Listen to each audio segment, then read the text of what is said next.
one. Douche. Hey, I'm Matt. This is Chris. How's it going, folks? Welcome to Shitload of Dimes. Matt's no longer allowed to say it because he can't seem to get it right. Some of you might be wondering, is there a problem with my YouTube or my monitor or my phone or however the 34 of you watch us? Yeah, are we in a Kanye West music video? What's going on? No. We're doing this in honor of the movie we saw tonight. No, not Blade Runner. God, I wish it had been Blade Runner. No, Matt, tell them what we saw tonight. Or should I say attempted to see. Sound like a game show host. Tell them what we won. We actually lost We tonight. didn't win shit. We went to go see a movie called Good Time, which was ironic because we had a bad time.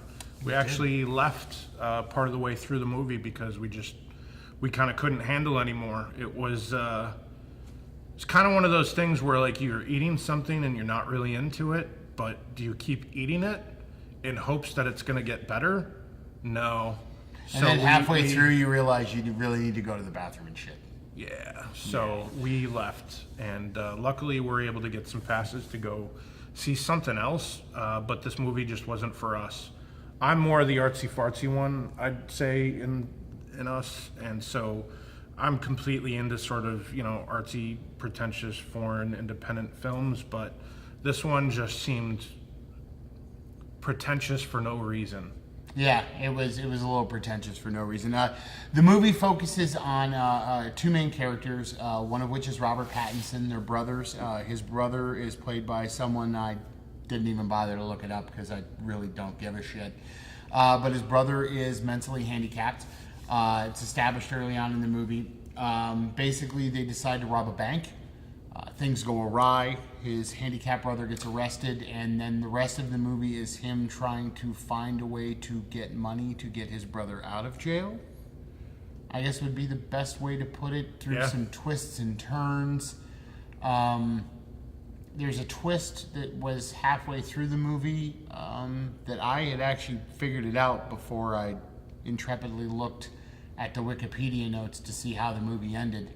Which, to be honest with you, I wish we'd have just skipped seeing the whole movie altogether. Yeah, for sure.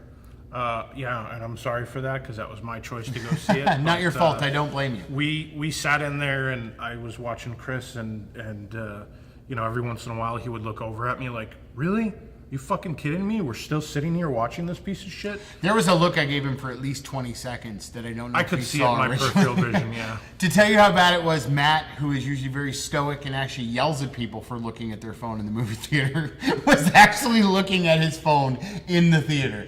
It's a dumpster fire of terribleness. There's only one redeeming quality, and that's the soundtrack. The soundtrack's actually really good, but it's for the wrong movie.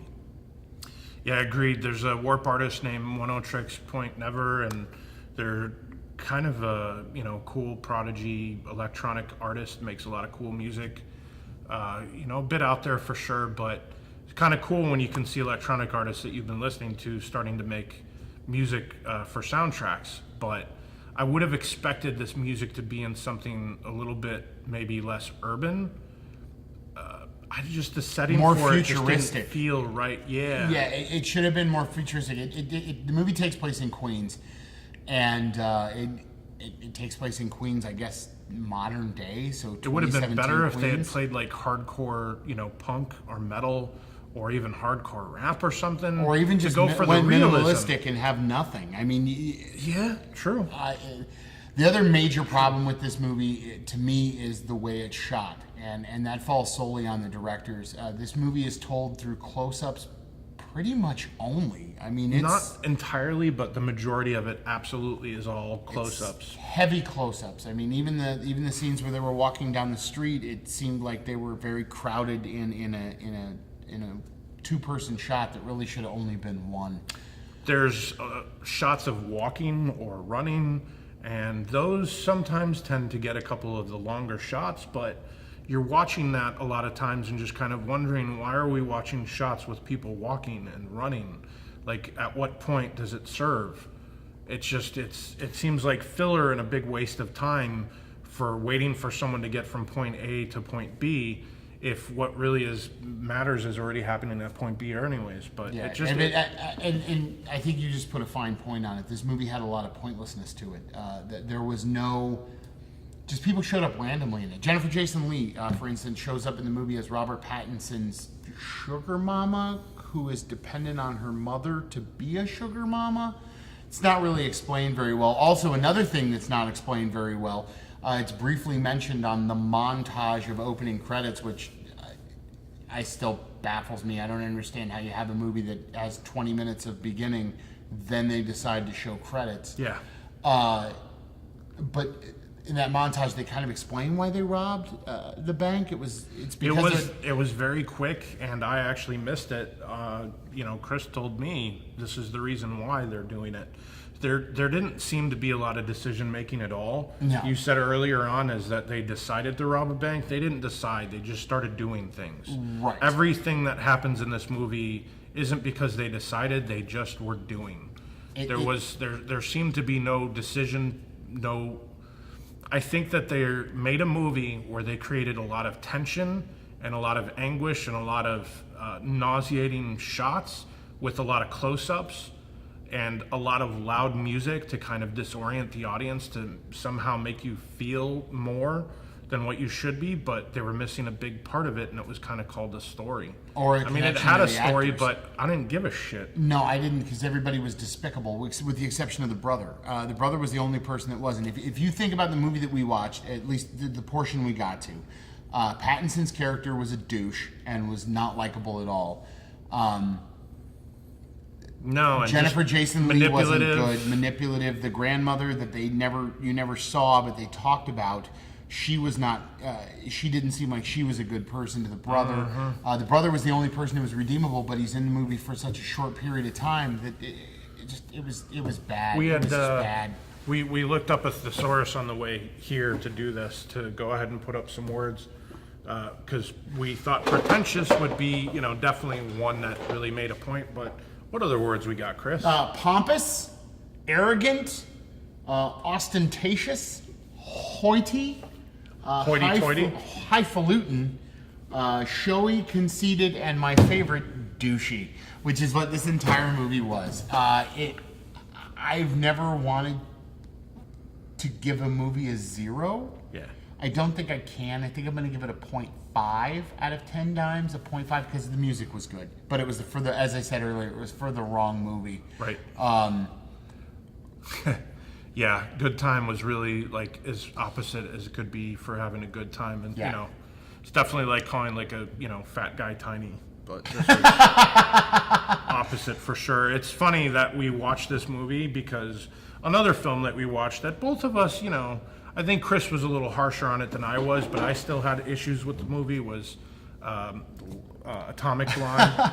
Yeah, I almost want to I would rather watch Atomic Blonde again than sit through 5 minutes of this movie.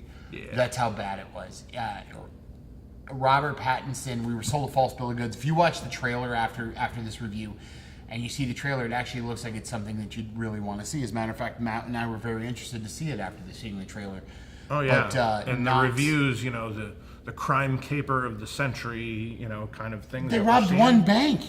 Yeah, and there wasn't really much drama. If anything, that was the easiest part of the fucking movie, was robbing a bank. It was almost as easy as going into McDonald's and ordering a frickin' burger.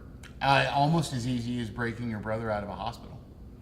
Yeah, or the person you think is your brother. Oh, that was the twist. It kind of sucks. So don't waste your time with it at all. I wouldn't at all. We walked out.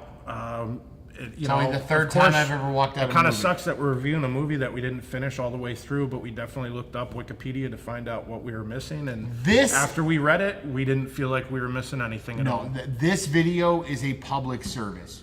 Do not see this movie. It is terrible. Go see something else. Spend time with your family. Because I feel like I need to, and I need to take a shower after just seeing 45 minutes of this movie, because it was terrible. I mean, I know we dumped on Atomic Blonde, but there was at least a few redeeming qualities. This has none. And the story is terrible. There's no story whatsoever. The direction is awful. The acting is terrible, with the exception of the brother. Yeah, even the shots, honestly, like, you know, a movie like this, A24, you know, is the company that put it out, and they have some cool movies, cool looking movies at least, even if the stories aren't quite, you know, what you want them to be. But just cinematography wise, I kind of left feeling flat. Yep. I mean, it looked like it was shot on film because they wanted to shoot on film, but it was so just jarring. If you had a hard time watching movies like Cloverfield because of the, you know, motion blur, you'd probably have a hard time watching this as well because every shot's a close-up. I was nauseous in the first 5 minutes. I looked at you and stared at you. The first time I looked at you, I was basically mad. I almost wanted to tap out 5 minutes into the movie. Oh yeah. But so what did you give it? What would you give this movie? I give it a 0. Wow. When we walked out, I give it a 0 dimes. Soundtrack wise though, I definitely give it like a 6 or a 7 for sure. Fine. Wrong movie. If you listen to the soundtrack on its own, it stands alone, except for the few songs that actually utilize some of the dialogue from the movie in the soundtrack. So yeah, music is all right, but not in the movie. Yeah, this movie just the worst part of this movie is the fact that this is the 4th movie in a row that Matt and I have agreed upon. It's getting old. We need to see something you like and I hate really soon because this We'll probably watch like The Mummy. This shit's getting old. Ooh. Yeah, you know, to be honest with you, the box office is looking kind of slim actually for the next couple months. Well, here's the reason why. It is something I'm definitely looking forward to seeing. Kingsman 2. I'm Kingsman really 2? looking forward to seeing that Tom Cruise movie. I'm really looking forward to seeing a Tom Cruise movie. But You just said that out loud, by the way. I know You it did. that. It hurts a little bit. Here's the problem. We're going to address another issue right now before we sign off tonight. And that is the August box office has been one of the worst August box offices in history. And the reason why is because you're making shit. No one wants to see shit. Make good movies or go see a good movie. Go see Logan Lucky. You know, go see something good. August usually has at least that one movie that you're looking forward to seeing. And August didn't really have that. Besides Logan Lucky, Lucky. yeah. I mean, that was it. That was about the only movie That I was a wanted good to see. movie. That is something that I would go and pay money to see again in the theater. I actually would as well. I've been thinking about that movie since we saw it, and it's definitely something good to see. And it completely blows away. What did we rate it last time? Like 8? I think I give it an 8, 8.5. I think Something you like might have that. given it an 8.5. It was good. It was good. It was much better than this piece of shit. Oh my god! Yeah, don't go see this movie at all. Public service announcement. If you like this movie, or if you like this review, please don't forget to like, share, and subscribe to our channel. We really appreciate the 27 of you who have subscribed to us already. 27. If for some reason you've seen this movie and you liked it, Unsubscribe. Please unsubscribe and go fuck yourself. That was pretty rough. That was kind of rough. That was kind of rough. No, keep subscribing actually, and leave us comments. But seriously, go fuck yourself. You can do that and still like us. Yeah.